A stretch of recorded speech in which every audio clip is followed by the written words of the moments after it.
So tonight's steak night. I've got here 2 dry-aged steaks that have been dry aging for about 2 weeks now.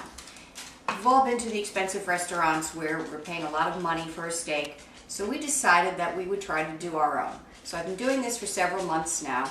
We start out with a whole strip steak, and we're going to wrap it in, this is a flour sack. We're going to wrap it twice. And then I'm going to put it downstairs in a refrigerator that isn't used that often, so the door isn't opening and closing all the time. So we're going to let that sit down there for about, well, you can even do it for a few days and start cutting your steaks. But ideally, if you let it sit at least a week, you're going to have a really tasty steak. So what we're going to do with these is we're going to season them, and then we're going to let them sit for a few minutes, and as part of the meal, we're going to make a steakhouse spinach. Obviously, that's a creamed spinach. So let's come on over here to the food processor, and we're going to make what I put on top. So we're going to start with some garlic. So we're going to start the seasonings.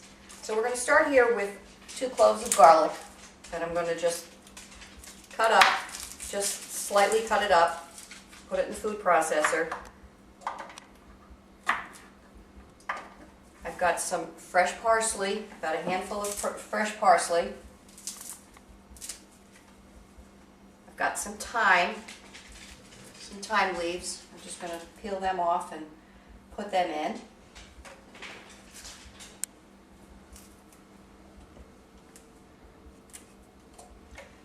Then I have some rosemary. Now rosemary I like to chop up a little bit because it doesn't always break up in the food processor.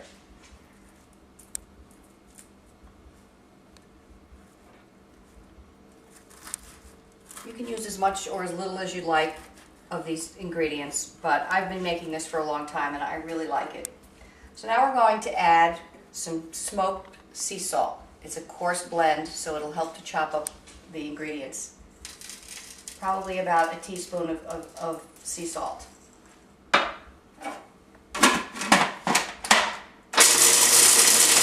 it all up, and we're going to add some olive oil, and then we're just going to spread it on our steak. A little bit more, some of it hasn't been chopped up.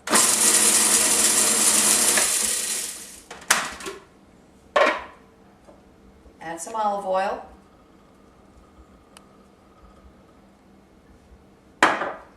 Then we're just going to take this out,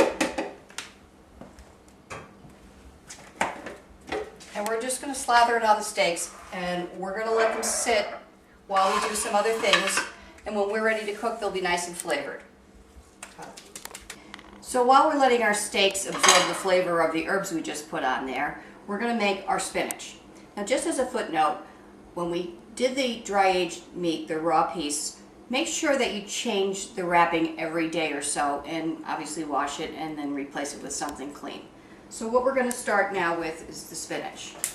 So put a little olive oil in the pan, and then I've got a chopped up shallot here and a chopped up garlic clove.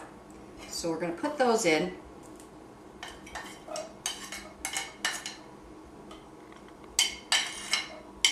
And we're just going to let them cook for a minute or so. Add a little salt. And then I like to add crushed red chili peppers, which gives it a little bit of a kick.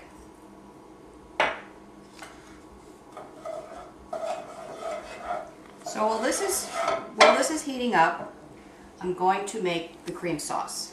So the cream sauce starts out with 2 tablespoons of butter, unsalted butter. I'm just going to cook that, just going to melt that slightly, and then to that I'm also going to add 2 tablespoons of flour. And then we're going to mix that together, and we're going to make a roux, which is basically what a cream sauce is.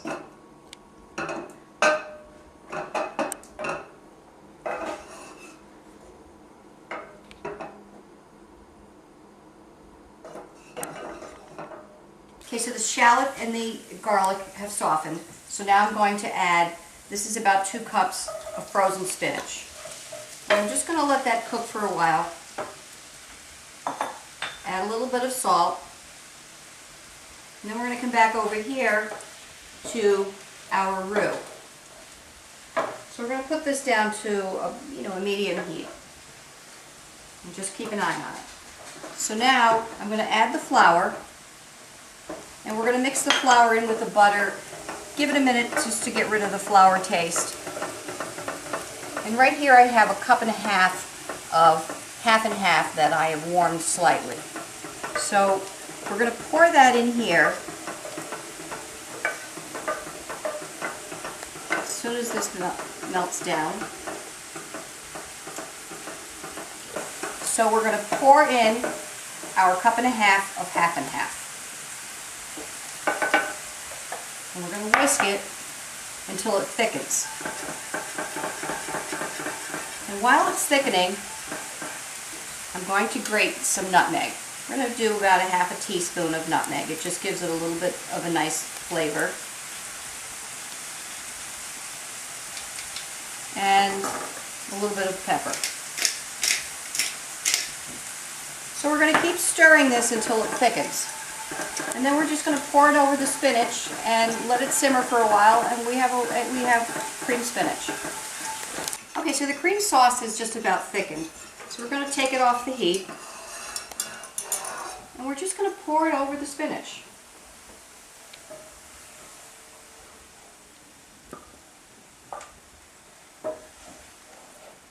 Mix it all together.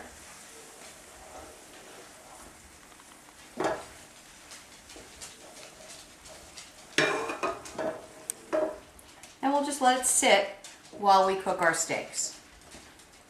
Okay, so now I've been heating up the pan. I sprayed it with some cooking spray. And when you see a light smoke, you know the pan is hot enough. It's very important that you have a hot pan when you're cooking a steak.